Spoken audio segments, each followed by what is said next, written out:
Now, we've done quite a lot of great things here in the Fancy Factory Village, a lot of things I'm very proud of, but, you know, in order to make that happen, we've had to rely on the strength of the working people here, the power slugs. Unfortunately, we're in a bit of a pickle. The unthinkable has happened, and we finally run out of power shards. That's right, we ran out of power shards, and honestly, I think the best thing to do is to ask the professionals about what it is that we should do. So let's go ahead and head on over to the info booth. Let's do it. Okay. The fastest way to do it is honestly to take this incredible device. Oh. Okay. You can do it. Okay, it's not the best off-road, but you know, we'll get there. We'll get there eventually. It's fine. It's fine. I'll just park here. Excuse me, I have a question. Yes? So, I have a bit of a problem. I ran out of power shards. What should I do? Sacrifice. Sacrifice? Sacrifice. What does that mean? Take us to Mount Doom. Mount Doom? Come around the back. Okay, well, I guess we're going around the back. This is a little awkward. So, I usually don't show the backside of the info booth, but let's enter the party. So what are we supposed to do? Take Billy. Billy? Yeah, he didn't work hard enough. Oh. Okay. There you go. Take him to Mount Doom. You'll know what to do. That's the most cryptic stuff I've ever... Okay, thank you. Well, I guess we're going to Mount Doom. I don't know what that means. Well, all right. Well, we've got Billy. Hey! Oh, boy. Oh, my God. Well, I have heard some rumors that there are traditions of sacrifice here in the Fancy Factory Village where different natives will be sent over to the giant volcano of Mount Doom to be transformed to ascend to a greater purpose. I knew that there was talk about heroes here in the Fancy Factory Village. I had no idea that it might be maybe talking about this. So if we just go ahead and pop in Billy here. Goodbye, Billy. And there he goes. Then we can maybe witness his ascent. And I don't mean it from a literal standpoint. I mean to go through his transformation, right? Some of the things that I've heard in the local pamphlet for the Factory Fancy Village, that there's no greater calling than to actually ascend into Mount Doom and become something bigger than yourself. So I know that in general, the power slugs are very supportive of this type of procedure. They all knew what they were getting into when they joined the Fancy Factory Village, and they even support each other.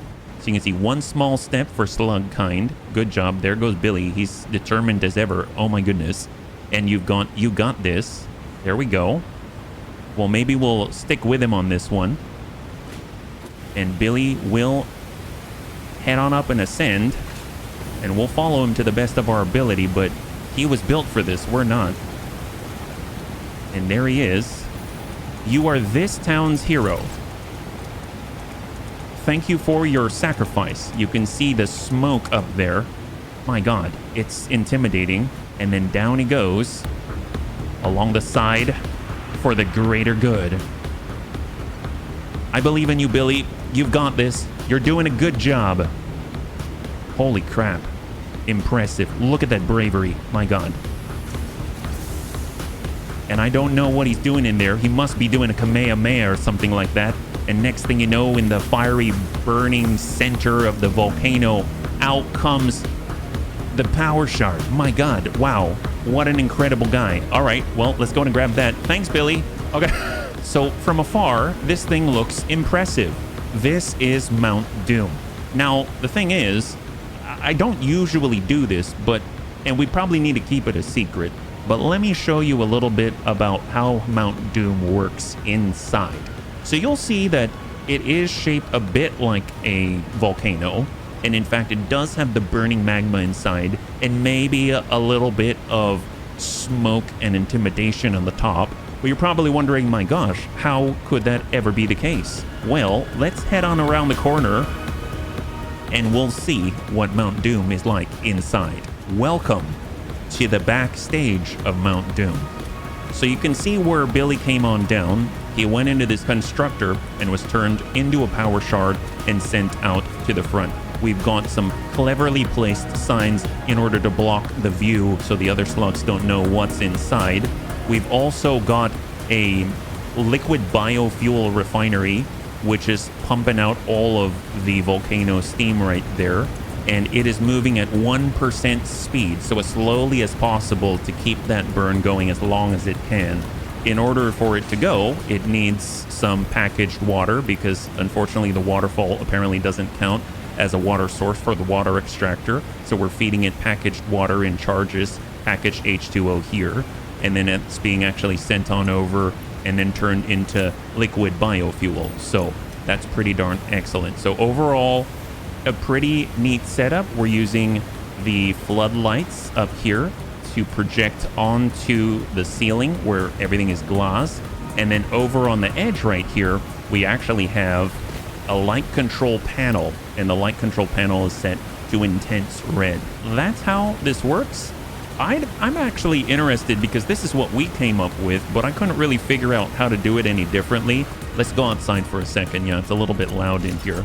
I don't know what to do about the tilted basic walls because obviously it's got these textures that I'm not necessarily interested in. So let me know in the comments what you guys would do. Do you have a better idea? I tried concrete, I know, and it wouldn't color this black. So otherwise I probably would have used the concrete.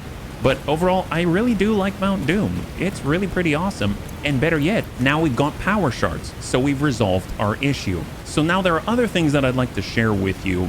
And starting with our brand new train spiral. And more importantly, we actually have a radio tower up there as well. So there is our very first radio tower on the top of our train spiral. I've been busy kind of combing through Reddit to see maybe getting some ideas of how to do a spiral because I've seen pictures of them and I thought that's probably the most elegant solution. I kind of ended up with like a flat top, so I figured I'd throw a radio tower on top, and it kind of is reminiscent of the space elevator a little bit.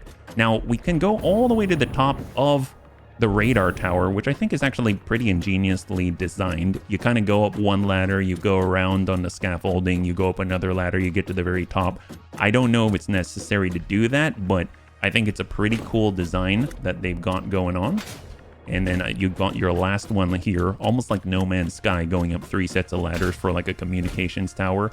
And then you can actually configure things. So one of the cool things about the Northwest Spiral Radio Tower is that it actually allows you to see all of the node information as well as some info on local flora and fauna and stuff like that. So that means there are 2 normal geysers that I haven't tapped within this radius. There's another limestone node that I haven't tapped, etc., etc. So oftentimes when I'm doing a bit of a scan and a scout, I can just toss up a radar tower. It will give me all of this information, and that makes it very easy for me to look at the area that I'm in and determine whether or not I have what I need in order to create or create a factory or work towards some end or project, right? So I think it's a really cool addition. I don't know whether it's necessarily needed at this point in this first area, but I can definitely see it being very powerful if you move into a brand new area where you want to build and you just kind of want to double check and make sure that you got everything that you need. So I thought that was really cool. Now, despite this being at the very top of the tower, what good is this spiral without a train? I present to you the Click Click Boom. This is named the Click Click Boom because it runs the route between our armory, where we make nobelisks, and our smokeless powder production out on the oil islands. And right now our Click Click Boom is carrying a giant payload of explosive black powder in order to help us to create some smokeless powder. So let's hop on in and we'll go in and take a bit of a half route to get there, yeah? So all I'm going to do is select self-driving and we are off just like that. What I will do though is hop out of the spiral, just because I do find that not only is it nicer if we're on the outside to look at it, but also I don't get as dizzy. I found that I got kind of dizzy, but I think it looks really, really cool. I actually got this idea from the Satisfactory game Reddit, and I tried to reverse engineer some of the stuff that I saw, and this is what I ended up with. So it's a 1 meter declination, and that leads to it running rather smoothly with the 2 cars right here. I think the one thing that I've actually got to really focus on is making sure I can jump in no problem, because I've been thrown off of this quite a few times. So let's just time it, and maybe we'll go through 1/2 loop. There we go. We make our Nobelisks where we've got black powder and the armory back up at the top, but over in the oil islands, we then take that black powder and we end up turning it into smokeless powder. That smokeless powder then needs to go back to where the Nobelisks are so that we can actually create things like cluster Nobelisks, right? So this route is our solution, and it's just running along the coast. It's got a beautiful view, and I love the freaking trains. Isn't that gorgeous? And then we're going to go around the station and land at the smokeless powder station. You can see the different colors. The red and orange means we're providing to this train, and the green means we're receiving. And you can see in the second freight car position right here, we are about to deliver, and this station is about to receive. So it's going to go ahead and deliver it into the green spot right here. Welcome to Smokeless Powder Station. I'm just going to go ahead and turn off self-driving for a moment, and then we'll head on out. So I really dig the setup right here. We kind of started working on it before, but now it looks like this. It actually looks somewhat plausible. So that delivery is going to drop and deposit, and then all of the black powder is going to flush out. You can see it in the distance right there. There they go. And then it comes out this way, and you'll see a really beautiful ballet. So there's all the smokeless powder that's coming from this station to load up for the ride back to the armory, and then all the black powder is flying on by into our refinery operation. That then goes in, gets powered up with all the heavy oil residue, and is then processed out with smokeless powder, and it is loaded up and ready to go. Now, there's some other stuff out here that I've been working on as well, which I'm very excited about, because it not only unlocks the very next tier in belts, but it also unlocks the very next tier in fuels and all kinds of stuff. So what I'm talking about is just past our operation right over here, and let's go in and visit that before we return to the armory, yeah? We have all of our fuel generators creating over 8,000 megawatt of power, and then we've got our beginner plastic and rubber setup right here, and out in the distance, our aluminum setup. I think it's very nice, small, and compact. So right now we've got this gigantic flow of bauxite from up above. You can kind of see it. It's essentially just doing a waterfall of bauxite coming down into the receiving station and then passing on by. And then from there, that's heading into some sloppy alumina refinery solutions right here, taking water and the bauxite. And then that water's flowing on over to where we're making aluminum scrap, where we take the output alumina solution and combine it with petroleum coke, and it also outputs some water, which is then fed back into the sloppy alumina. So it's a bit of a combination. That's why we've got this weird sort of doohickey going on with the water extractor over there. In the distance, you can kind of see we've got an oil extractor from a normal crude oil node, which is then sending that crude oil into these refineries where they are processing heavy oil residue. The heavy oil residue is sent on over, and it outputs and sinks out the polymer resin and then creates petroleum coke. And the petroleum coke is then fed over to make the aluminum scrap. That aluminum scrap is then being sent on both sides of these smelters, and then the smelters are creating the aluminum ingots. Now, those aluminum ingots are then flying on over, and honestly, I'm just sinking out the excess and storing this right here. But then I also have just a really small temporary production out this way in order to create some aluminum casings, and also the empty fluid tanks, which are used for, like, I think rocket fuel and stuff like that. Now, I still haven't set anything up for the all-clad aluminum sheets, but we have more than enough ingots to at least get a small production. So that's going to be really cool once I combine that with copper ingots. So I'm really pleased with how this has turned out.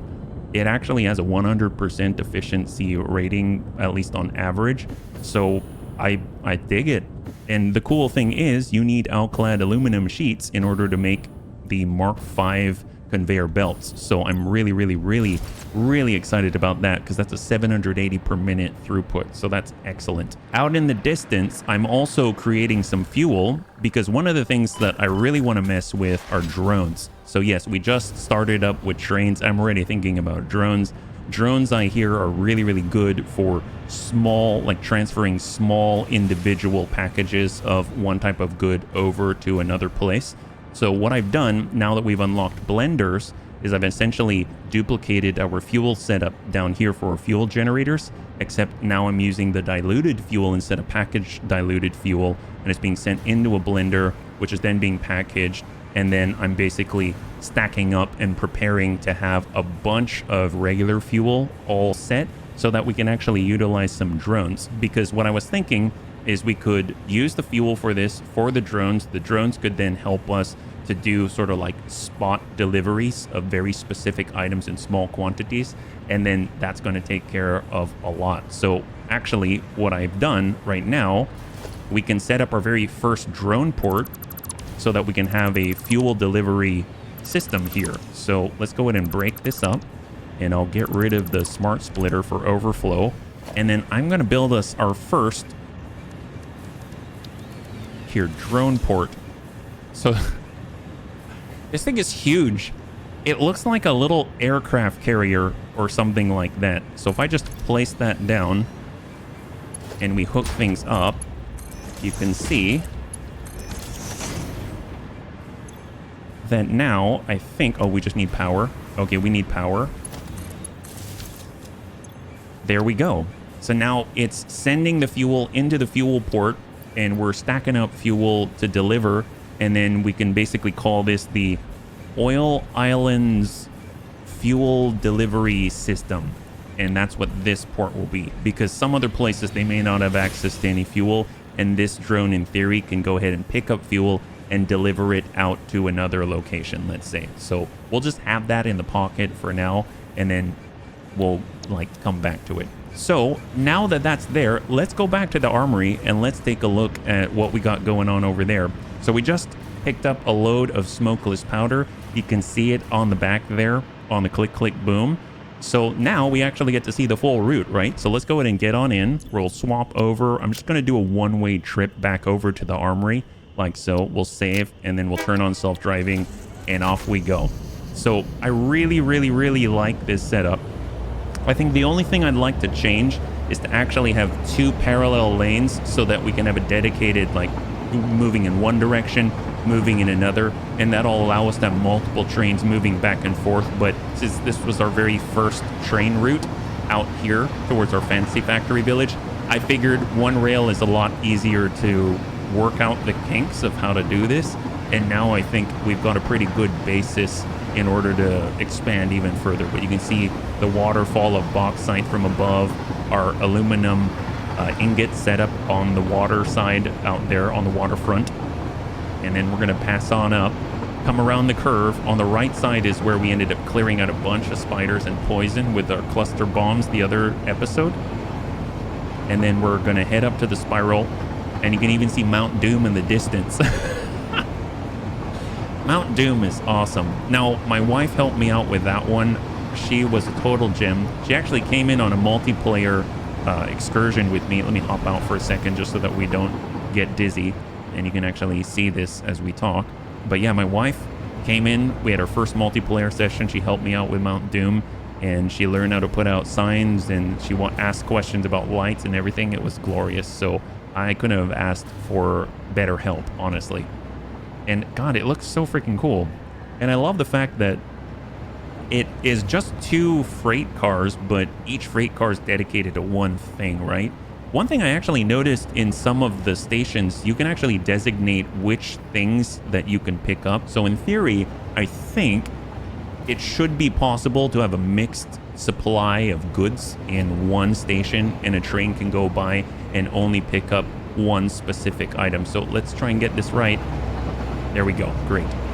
So now we are headed on past. Now you can see it in nighttime. I think Mount Doom looks the best at nighttime. It looks pretty darn glorious. Almost reminds me of Vegas or something like that, yeah? And we are off. So there it is. There's the armory in the distance. A little hard to see from here. But we just cross this little bit of a bridge here. And then we arrive at the station. And the cool thing is we drop off the smokeless powder. It goes on in and then everything else is taken care of. So let's just let this one deliver. I love how the brakes all heat up, all the disc brakes and everything. And then we'll go ahead and drop off the load. So obviously I'm just going to go ahead and turn off self-driving. We'll shut that off. So now we're picking up more black powder, full load of this stuff. And then we're dropping off a full load of the smokeless powder. Again, the green is the receiving and the red and the orange is the, well, I guess, providing, right? The outbound. And then that should then flow on through. There's all the smokeless powder. And they do their swap. Isn't that cool? It's like a big ballet. So that all flows into the buffer, which is probably was gonna be full soon. And then all of that stacks up top. Now I've actually retooled this a little bit because I was making 120, I think it was like 120 per minute Nobilis. It was a little bit ridiculous. So I changed things up a little bit so that we have more black powder throughput. So let's go ahead and take a look. Now inside, on the bottom, we've got our black powder operation is basically taking the sulfur out here and combining it with a coal that's coming in this way. And then it's just making some black powder. It's taking some of it and basically piping it out to the train station. And all the rest is coming up top, yeah? So up top, we've got sets of assemblers. We're taking in pipes from the delivery of the Naughty tractor out here and combining it with the black powder. And then it's being sent in. We'll swap back to float. There we go. And then we're creating Nobilisks here at 30 per minute. Those Nobilisks are then being sent downrange and then flowing into these assemblers where we've got 2 overclocked assemblers to combine those Nobilisks at, I think it's like 3 to 1. Is that right? Yeah, like 3 Nobilisks to a stack of smokeless powder in order to create cluster Nobilisks, which is primarily what we use to deforest and clear factory sites. Then we also have this. So I want to automate rifle ammunition, and I've just been feeding in stacks of copper sheets by myself. So I've just been doing something like this. I'll essentially grab the copper sheet stack like so, and then I'll throw it in, and it's off, and it starts building a little bit of rifle ammunition, and then that flows out over into the bin, which is hooked up to, I think, yep, we've got a dimensional depot right here. So that's how we stay stocked up and supplied. Now, I would like to maybe not make it so that I have to deliver this. Since it's just such a small thing that we have to deliver, we could actually do this with a drone. So what I was thinking we could do is just open up the roof like this, at least temporarily, and we could just try out a drone route. I think that'll be really cool. Now, I'll lock that in place, and I guess maybe we should start... Actually, we should probably start with a conveyor lift. So we'll bring that up and flip that maybe like that. I don't know how high it would need to be, but essentially this would be receiving copper sheets because we actually make copper sheets down in the fancy factory village. So we'll go transport, drone port. Let's go ahead and say the delivery is lined up like that. That's close enough-ish. How about that? And then what we can do is retool this. Now that it's down, line her up like that. There we go. Close enough. There we go. Close enough. Close enough. So this would essentially receive copper sheets, send them through, and they dip right down, and this is sort of our buffer, right? That's kind of how I figured it would work. So how would we do this? We would go and say that this is the armory drone station, right? And we're looking for copper sheets. How about that? So we'll go ahead and mark that up. Is that all set? Yeah, the armory copper sheets. And currently on the ports, there you go. You can see the Oil Islands fuel delivery system. That's excellent. But we don't have any drones, right? So we got to build a drone. Maybe I'll color this. Should we color this like copper color or something like that? Maybe like that. Ooh, that's nice. And then this way we can recognize it at a glance. It's sort of got that white and copper pure sort of look. And then we'll go in and grab a drone. Transport's available input back and forth between its home port and destination ports. Drone status and other details can be viewed at a drone's home port must be built on a drone port, has 9 inventory slots. Oh my god. I've never seen one of these up close. It almost looks like a dragonfly or something. That's epic. Well, let's color it to match. There she is. Holy crap. That's gorgeous. Wow. So no power. Where are we gonna get power? Oh, I know. We have power from our train station, so we might as well just hook up from there. Now it has power. And it needs fuel. Will it take... Aha! So it takes batteries, packaged fuel, packaged turbo fuel, packaged rocket fuel, packaged ionized fuel, and stuff that's nuclear. I have no idea what that is. So we do have some packaged fuel.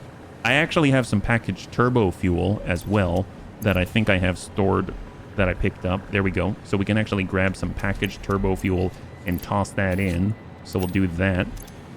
Does that naturally flow in? I'm not too sure. Well, let's see. How do we make this happen? What if... I need to pick up some copper sheets, so we probably need a receiving port over where the copper sheets are. That makes sense. So tell you what we can do. I'm going to switch over to the regular jetpack and let's go.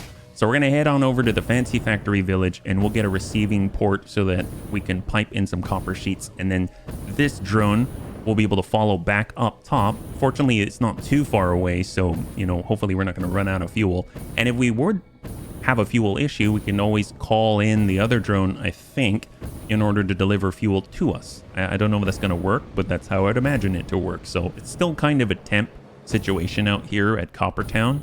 And Coppertown already is a full industrial storage out here for the copper sheets. And I figured we could just kind of set this down and learn about drones together, right?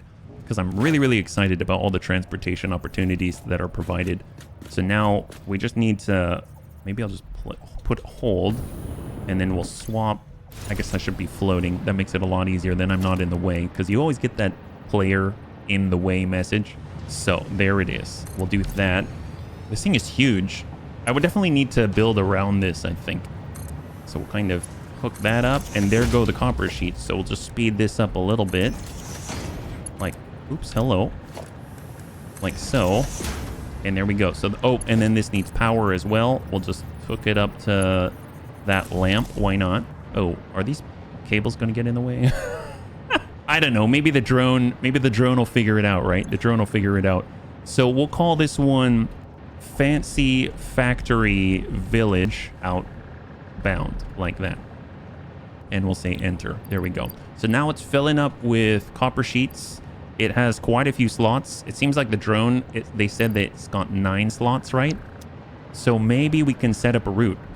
Can we do it at any station? It says this port, all ports, the armory copper sheet, and its status is green. It's got a check. So I'm assuming because it's got a drone. So we'll say that destination from the armory copper sheets is this port right here, Fancy Factory Village. So we'll set that going. Does that mean that the drone's already flying? I guess we can take a look at the map, right? Does it show up? Yep, there's the drone right there. Do we have to go to it and then set it to come here? I mean, I guess the armory... Oh, it's moving. Okay, never mind, never mind. I was wrong. It just needed to probably get going. Oh, wow, look at that. So it's headed our way right now? How does that work? Oh my god. Wow. Oh, it's fast. Look at it go. Oh my god. So it's going to pick up copper sheets. Look at that. Oh my god. Wow. That's epic. So I guess the question is, can I ride it? Can I ride this thing? So I'm guessing that it's currently filling up. You can see that there's like this little box it drops into the hole behind. Oh, it's got like little antennae. It's like the mechanical Mothra. So then... Oh my god. Can I ride it? It works. Oh, high five. Wow. Now we just take a ride back to the other port. This is epic. Oh, look at that. Wow. Look at Mount Doom. Look at the spiral. We got this going on, and we just need to head up that way. Go for it. Let's do this. We're doing it. Wow. No way. Look at us go. Oh, boy. Oh, what have I done? Oh, careful, careful. Ew. Okay. Well, it sort of worked. But at least, hey, look at that. It gave us a lot of upward thrust, and it's delivering copper sheets in theory. Oh, slow it down, slow it down. Wow. So maybe we can see it do the drop off. God, that's freaking cool. I'm curious how much fuel it used.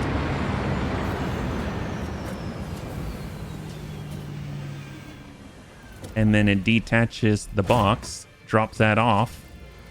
It goes in the bin. And I'm assuming that's going to flow.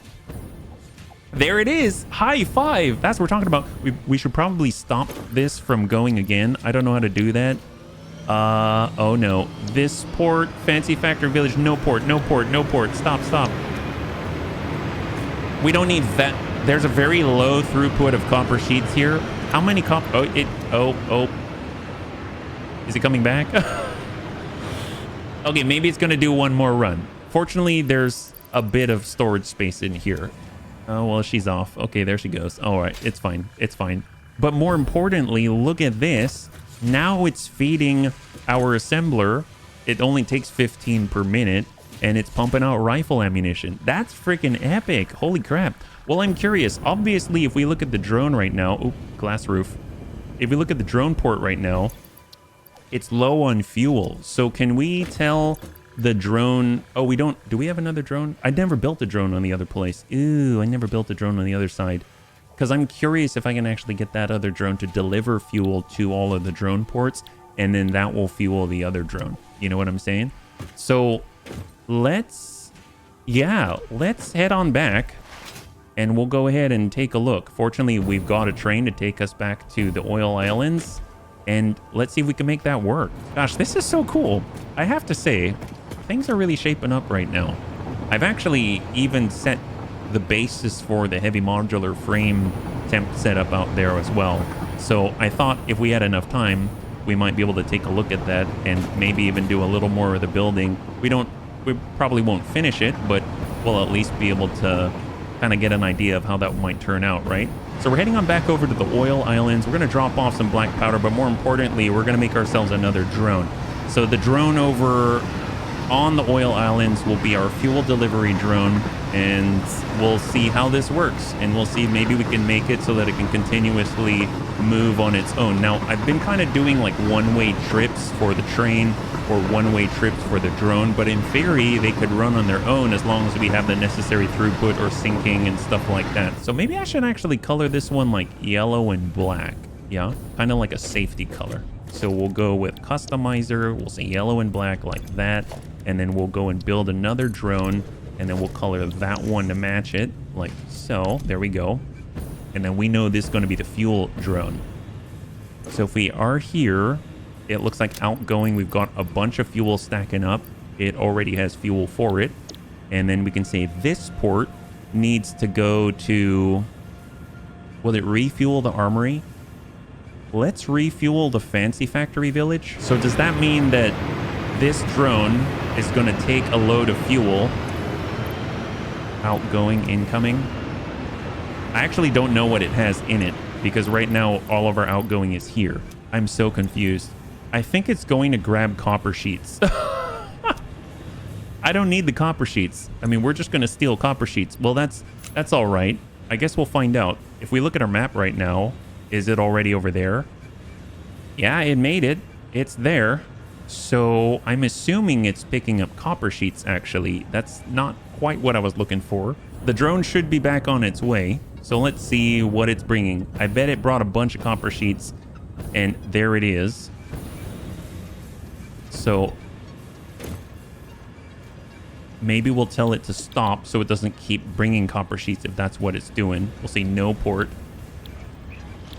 Right? Yeah, no port. And we'll say no port. And then let's see what we got. Yep, we got a bunch of copper sheets. That's what we have. So that's not what I was hoping that it would do. I'm assuming it's picked up. Did it pick up fuel? All right, you know what? Let's head back. I gotta find out. It looked like it grabbed some fuel. I've heard that people can go to truck stations and basically get a truck and then deliver fuel to different truck stations so that other trucks will actually have fuel to use. So that's something that I'd like to do. I think people have said that you can designate and assign a truck to like the fuel slot, let's say. But I don't know how to do that with the drone. And I don't know if you can do that with the drone. I would imagine that anything you can do with a truck station, you probably can do with a drone. So we're arriving at the Satisfactory village. There's our fuel drone. It just dropped in, and we'll see what's there. It dropped off a bunch of incoming fuel, but it's not going into the fuel slot. So that's... I don't know how to designate it. It's picking up all the copper sheets. That makes sense. I might actually just drag this back in here. Apparently, it took more copper sheets. It's not going quite as I planned. If you are a drone and you're carrying fuel in your hold, then does that mean that you would then... Oh, you know what we can do? Oh my god, I know what we can do. So this is going to be messy, and I don't think I can do it because I don't have enough room. But essentially, you would take the output which you're delivering fuel to, let's say, and you do something like that. And then you would take the fuel port, and then you would do something similar. And, well, it's inside of the awesome sink right now. And then you would flow it like that. And so essentially, the fuel will go and pipe over to the fuel slot. I think that's how that would work. There we go. So I think that's what you do. Essentially, this is an outgoing port, right? And we would deliver stuff to this port, and then we would have our fuel, and then it would, you know, just be routed over to the fuel slot. I don't know if there's a better way of doing that. So bunnies, if you know, please teach me about drones. I would love it. Also, I don't know how to designate whether or not the drone is here to pick up stuff. This is outgoing on the copper sheets, and it would be cool if the drone could just deliver something and not receive anything, not pick up anything, just basically drop off the load. But I don't know if I can designate that as a one, like this is the only thing I'm doing. It just says I'm going to go here, and if there's an outgoing package, it seems like it picks it up, right? Well, I'm going to go ahead and get rid of this clipping madness, like so. And then I'm also just going to manually transfer that over like that. Maybe pop that in. And that's, I mean, I don't fully understand it yet. I'll have to mess around with it a little bit more and see if there's any finer controls or something like that. But that's pretty cool. That's pretty cool. And we can already see that at least if it's on demand, we can send over some copper sheets over to our other operation out there, and then it can actually start to make some rifle ammo, and then hopefully we'll be able to tie things together more potently and more efficiently. We've been going for a little bit, so what I was thinking is we can head on over to where we last scouted our heavy modular factory setup, and then we can maybe take a look and do a little bit of building and then wrap up. So I'm just going to go ahead and switch on over to our hover pack. This is our build site. So, oh, do we have any power here? This is what I've set up as a bit of a test bed right now. So this is our site for heavy modular frames. We've got limestone here, limestone there, and 3 iron nodes right here. They're all of normal quality, if I recall. And essentially, I'd like to take this at 240 and this at 240, and they'll pump out 480 iron ore at once.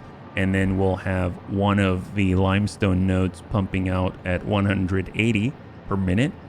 It'll be fed into these constructors to create concrete. And then we're going to make a bunch of iron ingots in these 18 smelters right here. So that's the idea.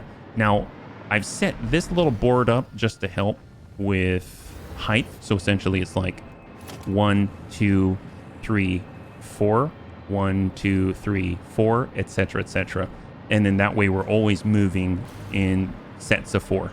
I've then also set up a power switch right here, so that all we got to do is flip it on, and now everything is powered like so. So then they can just pick on up and go. Now these machines are all saturated already, so you can see that they already have 100 iron ore in them, and they've already produced 100 iron ingots. So I know that this all works, so that's great.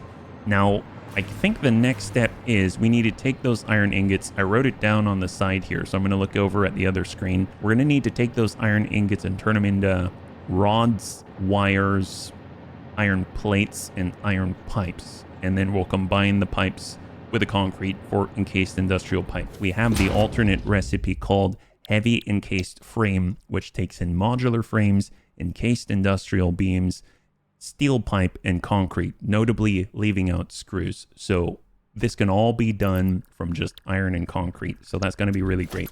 So we need to make those things, right? And we've got 480 iron ingots right here just waiting, ready to flood down the lane. You can see down below that it's all primed and ready to go out the pipe. And then we've got stacks of concrete primed and ready to go coming out of here. So it's just a matter of feeding them to the right place. We're going to need to build more constructors, and those constructors are going to take these iron ingots in. So I guess we'll just build right on top of this, right? And we've got our handy dandy marker right here. So I've already marked out on the red that this will clear all the buildings. So I'll just switch over to Zoop, and just to check, it sure enough, it does in fact clear all the buildings. So we can go ahead and maybe just leave a space and not cut off our miner. We won't cut off the entire miner right here.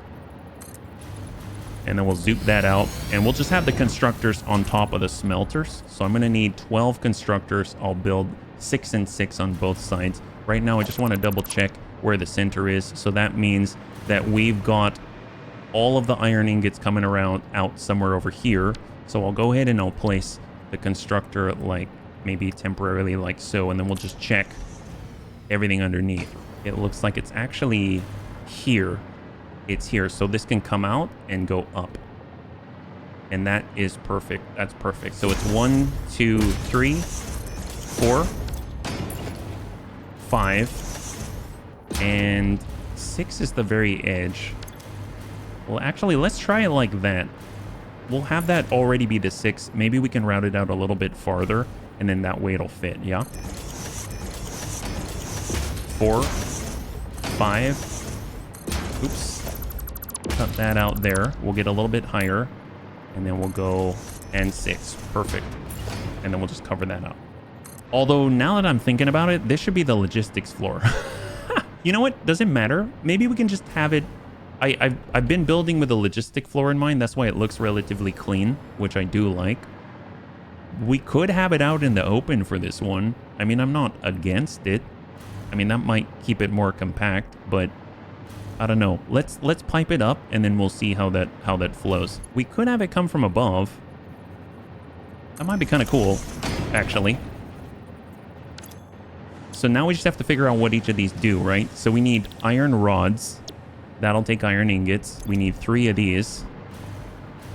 So we'll have 3 iron rod machines. We'll have 3 iron wire machines, 2 iron plate machines. So we'll have 4 iron pipe, 2 iron plate, 3 iron wire, and 3 iron rod. And it'll work like that. Just to double check, I want to make sure the input is never above 60.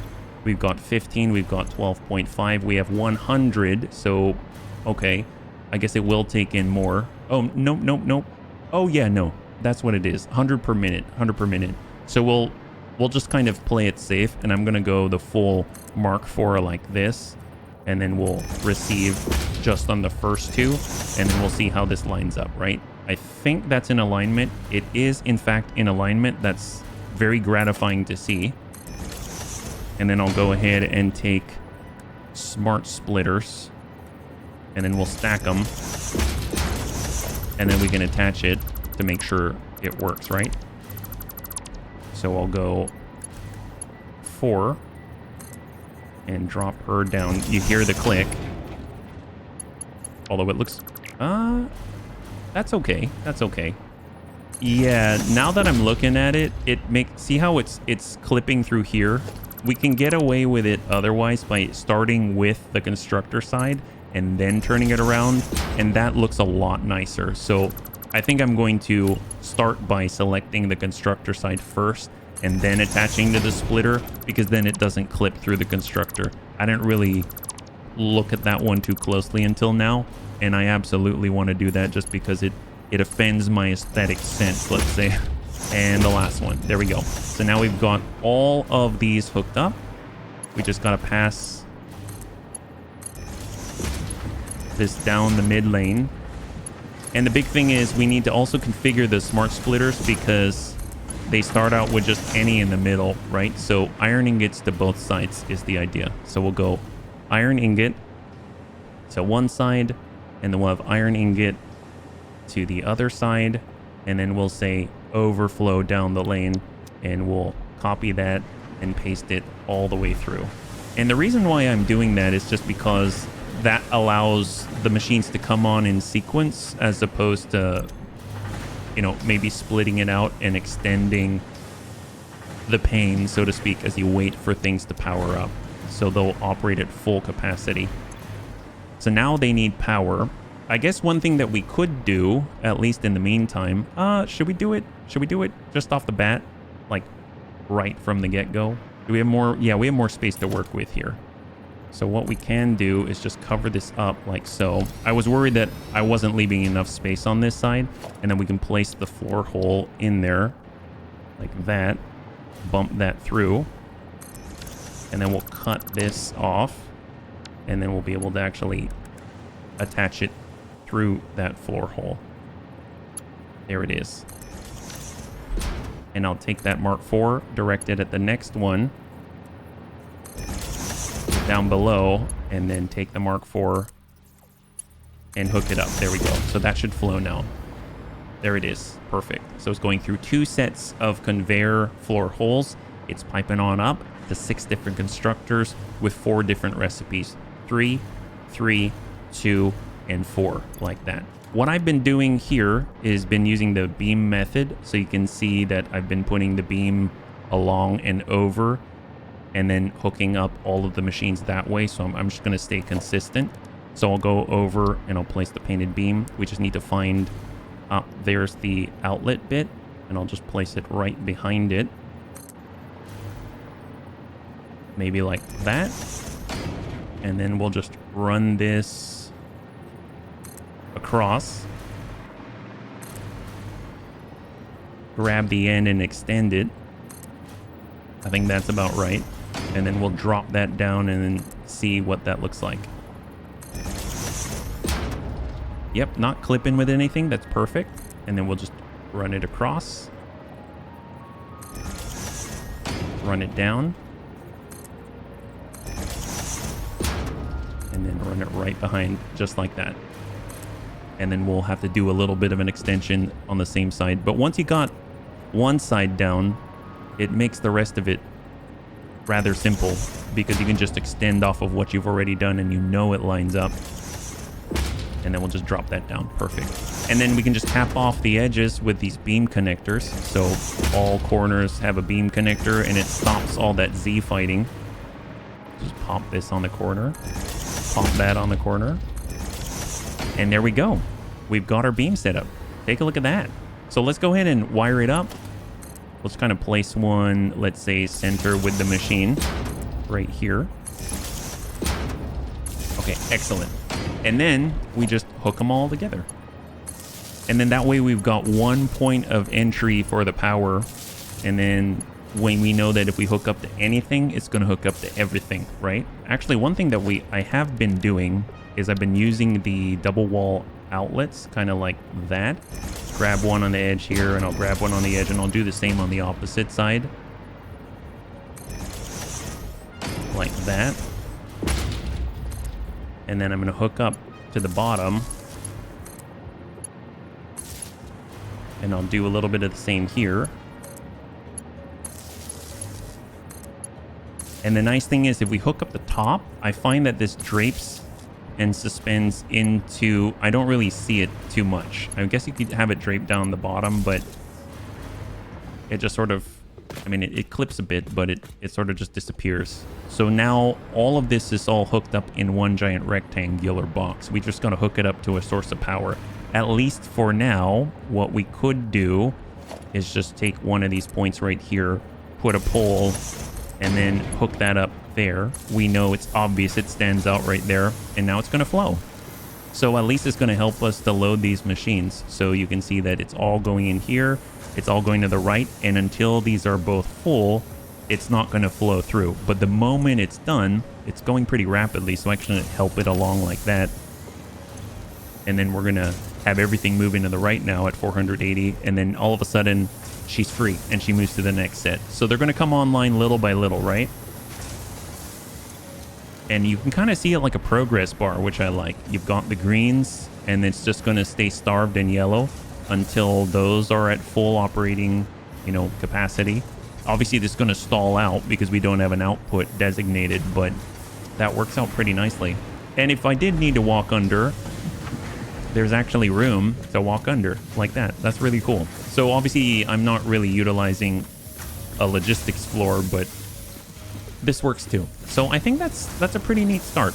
This is where we're going to get most of the output. And then once we're done, we'll combine it with a concrete, and then we'll start putting everything together. And we still have a lot of room to work with left and right. And in the future, we can actually add in more miners out here. We got another miner for limestone. We could, in theory, have on miner Mark IIs a 900 throughput per minute of the iron ore. And we can really maybe even like double the output. And it's gonna be pretty awesome. All right, I'm back. So this is what I've done. Right now, essentially, we've got our constructors down below. They're making the concrete and then taking the concrete and splitting them and sending them upstairs. And then we've got all of our iron ingots being passed through out here. And 480 in theory should be headed on up. I'm not too sure what's going on. I'll have to figure that one out. Being piped in, we're making 4 different types of components. We've got iron rods, we've got iron wire. In the back, we got 2 iron plate constructors. And then we've got 4 of the steel pipes coming out of the iron pipe constructors. And then that's all being managed on this upper logistics floor, passed to some stitched iron plate assemblers, which are then being passed over to modular, well, stitched iron plate for reinforced iron plates, which are then being passed over to modular frames. And then one giant manufacturer is taking the whole thing, and now we're getting modular frames, encased industrial beams, steel pipes, the concrete, to make 2.5 heavy modular frames per minute. There we go. High five. That's what we're talking about. So it's messy right now. We've got to clean it up, but just to double check, pretty sure we're going to see some heavy modular frames flying out. Obviously, we can summer sloop it. We can make double the output easily. There's a lot of stuff that we can do, but there we go. And we've got all of that to make this. Golly, that's crazy. That is crazy. You can see this is probably the most wild floor right here. We've got all kinds of stuff going on. All kinds of shenanigans. But you know what? They're not clipping. They're not clipping. So I'll take it. But it's a bit of a fun house right now. Holy moly. Yep. Well, there we go. That is not bad at all. Well, bunnies, we're able to complete a very basic heavy modular frame setup. We're able to go over and take our railway to the armory and back to the smokeless powder station. We're able to set up a very basic drone setup. We've got fuel being created in a blender in order to pass it, hopefully one day, out to other drones out there. We're able to make cluster nobelisks automatically. We're able to make some rifle ammunition automatically, and we've even got an aluminum production on a basic level, making 480 per minute aluminum ingots, which are then being transformed into aluminum casing and empty fluid tanks. There's a lot going on, and we've even got a giant Volcano Mount Doom and a spiral for a train. So not too bad at all. If you enjoyed the episode, please feel free to like, share, or comment down below. It helps us a great deal. I had a total blast. I hope you did as well. And I can't wait to get into the next one with you. Have a wonderful, wonderful night.